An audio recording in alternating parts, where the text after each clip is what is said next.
ನಮಸ್ಕಾರ, ನೀವು ನೋಡ್ತಾ ಇದ್ದೀರಿ ರೂಪೇ ನ್ಯೂಸ್ ಚಾನೆಲ್. ನಾನು ನಿಮ್ಮ ಅನಿಲ್ ಕುಮಾರ್ ಎಂ ಸಿಂಧಿ.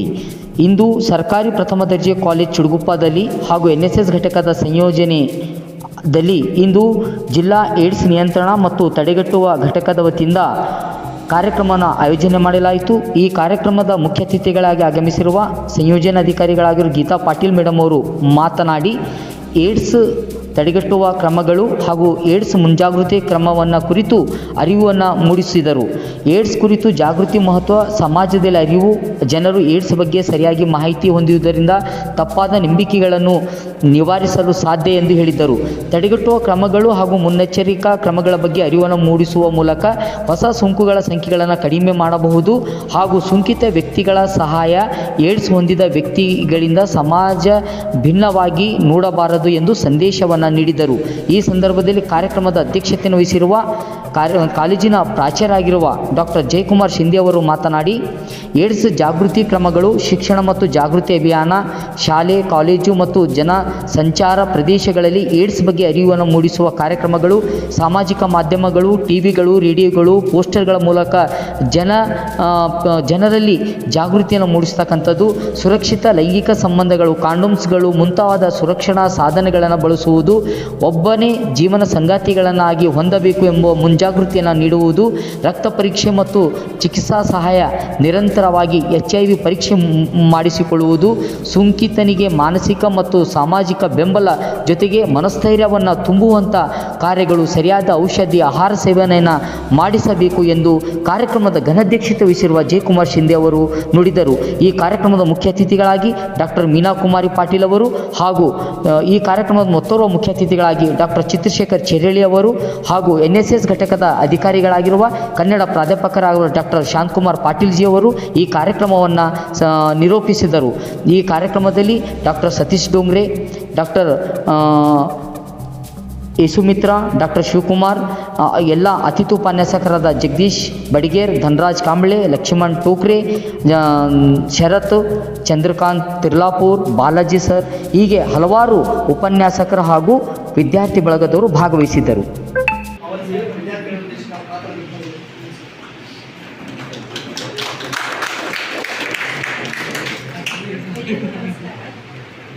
ಸರ್ಕಾರಿ ಪ್ರಥಮ ದರ್ಜೆ ಕಾಲೇಜ್ ಚುಡುಗುಪ್ಪ ಇವರ ಸಂಯುಕ್ತಾಶ್ರಯದಲ್ಲಿ ರೆಡ್ ರಿಬನ್ ಕ್ಲಬ್ ಇದೊಂದು ಕಾರ್ಯಕ್ರಮವನ್ನು ಎಲ್ಲ ಡಿಗ್ರಿ ಕಾಲೇಜ್ನಲ್ಲಿ ನಾವು ಪ್ರೋಗ್ರಾಮ್ ಮಾಡಕತ್ತೀವಿ. RRC ಪ್ರೋಗ್ರಾಮ್ದು ಮೇನ್ ಉದ್ದೇಶ ಏನಂತಂದ್ರೆ, ಫಸ್ಟ್ ಆಫ್ ಆಲ್ ರಕ್ತದಾನದ ಬಗ್ಗೆ ಸ್ವಯಂ ಪ್ರೇರಿತವಾಗಿ ರಕ್ತದಾನ ಮಾಡೋದು, ಅದ್ರ ಬಗ್ಗೆ ನಾವು ಸ್ವಲ್ಪ ಅವರಿಗೆ ಮೋಟಿವೇಟ್ ಮಾಡ್ತೀವಿ. ಅದ್ರ ಜೊತೆ ಹಾಕೇಸಿ HIV AIDS ಬಗ್ಗೆ ಇದ್ದಾಗ ಯುವಕರಲ್ಲಿ ಅದ್ರ ಬಗ್ಗೆ ಜನಜಾಗೃತಿ ಮೂಡಿಸ್ಕೇಸಿ ಆ ಒಂದು ಡಿಸೀಸ್ ಹರಡಬಾರ್ದು, ಅವ್ರ ಅದ್ರ ಬಗ್ಗೆ ತಿಳ್ಕೊಳ್ಕೇಸಿ ಬೇರೆ ಜೊತೆ ಯಾವ ರೀತಿ ರಿಲೇಷನ್ ಇರಬೇಕು ಅಂತ ಕೇಸಿ ಈ ಒಂದು ವಿಷಯವನ್ನು ಹೇಳೋಕ್ಕಾಗ್ತೇಸಿನೇ ಈ ಒಂದು ರೆಡ್ ರಿಬನ್ ಕ್ಲಬ್ ಅಂತಂದು ಎಲ್ಲ ಡಿಗ್ರಿ ಕಾಲೇಜಸ್ಗಳಲ್ಲಿ ನಾವು ಪ್ರೋಗ್ರಾಮ್ ಮಾಡಕತ್ತೀವಿ. ಈ ಒಂದು ಸಬ್ಜೆಕ್ಟ್ ಬಗ್ಗೆ ಹೇಳೋಕ್ಕಿಂತ ಮುಂಚೆ ಒಂದು ಸ್ವಲ್ಪ ಕ್ವಶನ್ಸ್ ಕೇಳ್ತೀನಿ, ಯಾರಾದ್ರೂ ಗೊತ್ತಿದ್ರು ಹ್ಯಾಂಡ್ ರೈಸ್ ಮಾಡಿ ಹೇಳ್ಬೋದು. HIV AIDS ಒಬ್ಬರಿಂದ ಇನ್ನೊಬ್ರಿಗೆ ಯಾವ ರೀತಿ ಹರಡ್ತದ? ಬೇಸ್ಗಳು ಯಾವ್ಯಾವ? ರೂಟ್ ಆಫ್ ಟ್ರಾನ್ಸ್ಮಿಷನ್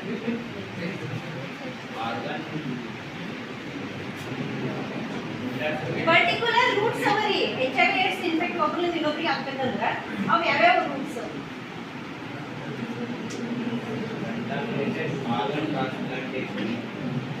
ಎಲ್ಲರ ಹತ್ರನೂ ಸ್ಮಾರ್ಟ್ಫೋನ್ ಅದಲ್ಲ, ಬಳಸ್ರಿ. ಏನ್ ನೋಡ್ತದ್ರಾಗೆಲ್ಲ ಹೆಲ್ತ್ ಇಸ್ಕೊಂಡು ನೋಡ್ಬೇಕಿಲ್ಲ, ಡಿಸೀಸಸ್ ಕೊಟ್ಟಿದ್ದಾಗ ತಿಳ್ಕೋಬೇಕು. ಯಾರಾದ್ರೂ ಈ ಒಂದು ರಕ್ತದಾನ ಮಾಡಬಹುದು. ಈ ರಕ್ತದಾನ ಮಾಡ್ಬೇಕಾದ್ರೆ ವ್ಯಕ್ತಿದು 45 ತೂಕ 45ಕ್ಕಿಂತ ಮೇಲ್ಪಟ್ಟು ಇರ್ಬೇಕು. ಅವ್ರಿಗೆ ನಾವು ಡೊನೇಟ್ ಮಾಡಕ್ಕೆ ನಾವು ಇದು ಮಾಡ್ತೀವಿ. ಫಸ್ಟ್ ಆಫ್ ಆಲ್ ಟೆಸ್ಟ್ ಮಾಡ್ತೀವಿ. ನಾವು ಕ್ಯಾಂಪ್ಗಳು ಇರ್ತೀವಿ, ಕ್ಯಾಂಪ್ ಇಟ್ಟಿದಾಗ ಅವ್ರಿಗೆ ನಾವು ಟೆಸ್ಟ್ ಮಾಡ್ತೀವಿ, ಹಿಮೋಗ್ಲೋಬಿನ್ ಟೆಸ್ಟ್ ಮಾಡ್ತೀವಿ. 12 ಮೇಲ್ಪಟ್ಟು ಇತ್ತು ಅಂತಂದ್ರೆ ಅವ್ರಿಗೆ ನಾವು ಡೊನೇಟ್ ಮಾಡಕ್ಕೆ ಅಲೋ ಮಾಡ್ತೀವಿ. ಅದ್ರ ಜೊತೆ ಏನಾದ್ರೂ ಇನ್ಫೆಕ್ಷನ್ ಇತ್ತು ಅವರಿಗೆ, HPCG HIV ಇತ್ತಂದ್ರೆ ಅವ್ರಿಗೆ ನಾವು ತಗೊಂಡಿಲ್ಲ, ಅದು ಒಂದು ಬ್ಲಡ್ ನಾವು ತೋಲಾಡ್ತೀವಿ. ಆ ಸಂದರ್ಭದಲ್ಲಿ ಆ ವ್ಯಕ್ತಿ ಇನಿಷಿಯಲ್ ಆಗಿ ನಾವು ಏನಾದ್ರೂ ಟೆಸ್ಟ್ ಮಾಡಿ ಐಡೆಂಟಿಫೈ ಮಾಡಿ ಟ್ರೀಟ್ಮೆಂಟ್ ತೊಗೊಂಡಿದ್ರು ಅಂತಂದ್ರೆ HIV ಇನ್ಫೆಕ್ಟೆಡ್ ವ್ಯಕ್ತಿ ಏನಾಗ್ತಾನೆ ಅಂತಂದ್ರೆ ಏಡ್ಸ್ ರೋಗಿ ಆಗ್ತದೆ. ಏಡ್ಸ್ ರೋಗಿ ಆದ ಅಂತಂದ್ರೆ ಸ್ವಲ್ಪ ಅವರಿಗೆ ನಾವು ಟ್ರೀಟ್ಮೆಂಟ್ ಕೊಟ್ಟರು ಅವ್ರಿಗೆ ಬದುಕಿಸೋ ಸ್ವಲ್ಪ ಚಾನ್ಸಸ್ ಕಡಿಮೆ ಇರ್ತವೆ. ಯಾಕಂದ್ರೆ ಬೇರೆ ಬೇರೆ ಡಿಸೀಸ್ಗಳು ಅವ್ರಿಗೆ ಅಟೆಂಡ್ ಆಗಿಸಿ 6 ಮಂತ್ಸ್ ಬದುಕೋದು ಅಷ್ಟೇ, ಅಲ್ಲಿ ನಾವು ಡೆತ್ ಆಗೋ ಚಾನ್ಸ್ ಇರ್ತದೆ. ಅದಕ್ಕಾಗಿ ಕೇಸಿಗೆ ಈ ಒಂದು ರೋಗ ಬಂದು ವ್ಯಕ್ತಿಗೆ ಅರ್ಲಿ ಆಗಿ ಡಿಟೆಕ್ಟ್ ಮಾಡಿಸಿ ಅವ್ರು ಟ್ರೀಟ್ಮೆಂಟ್ ತಗೋದು ಬೆಟರ್. ಅದಕ್ಕಾಗಿ ಯಾವ ರೀತಿ ಬರ್ತದೆ ನಮ್ಮ ಆರೋಗ್ಯವನ್ನು ಹಿತಕರವಾಗಿರುತ್ತದೆ. ಈ ರಕ್ತದಾನ ಮಾಡೋದ್ರಿಂದ ಪ್ಯಾರಲಿಸಿಸ್ ಆಗ್ತದಲ್ಲ ಅದು ಕಡಿಮೆ ಆಗ್ತದೆ. ಹೃದಯಾಘಾತ ಆಗ್ತದಲ್ಲ, ಹಾರ್ಟ್ ಅಟ್ಯಾಕ್ ಅಂತೀವಲ್ಲ ಅದನ್ನು ಕೂಡ ತಡೆ ಹಿಡಿತದೆ. ಕ್ಯಾನ್ಸರ್ ಏನ್ ಬರ್ತದಲ್ಲ ಆ ಕ್ಯಾನ್ಸರ್ ಕೂಡ ಬರ್ಲಿಕ್ಕೆ ಅದು ತಡೆ ಹಿಡಿತದೆ. ಹೀಗಾಗಿ ನಾವೆಲ್ಲರೂ ರಕ್ತದಾನ ಮಾಡಬೇಕು, ಹೌದಲ್ವಾ? ಸೊ ರಕ್ತದಾನ ಬಹಳ ಮಹತ್ವನೀಯ ಅಲ್ಲ. ಯಾಕೆ ನಾವು ಹೇಳ್ತೀವಿ ಅಂತಂದ್ರೆ, ನೀವೆಲ್ಲರೂ ನೀವು ವರ್ಷಕ್ಕೊಂದ್ಸಲ ಅಥವಾ ವರ್ಷದಾಗ 2 ಸಲ ರಕ್ತದಾನ ನೀವು ಕೊಡ್ಬೋದು ನೀವು. ಯಾಕಂದ್ರೆ ನಿಮ್ಮಲ್ಲಿ ಬಿಸಿ ರಕ್ತ ಇರ್ತದೆ, ಇನ್ನೊಬ್ಬರ ಜೀವ ಉಳಿಸ್ಲಿಕ್ಕೆ ನೀವು ರಕ್ತದಾನ ಮಾಡಬೇಕಾಗ್ತದೆ. ನಿಮ್ಮ ಜೀವ ಇದ್ದಿರ್ತದೆ, ನಿಮ್ಮ ಜೀವ ಹೋಗೋದಿಲ್ಲ. ಮಾತಾಡ್ಬೇಡಪ್ಪ.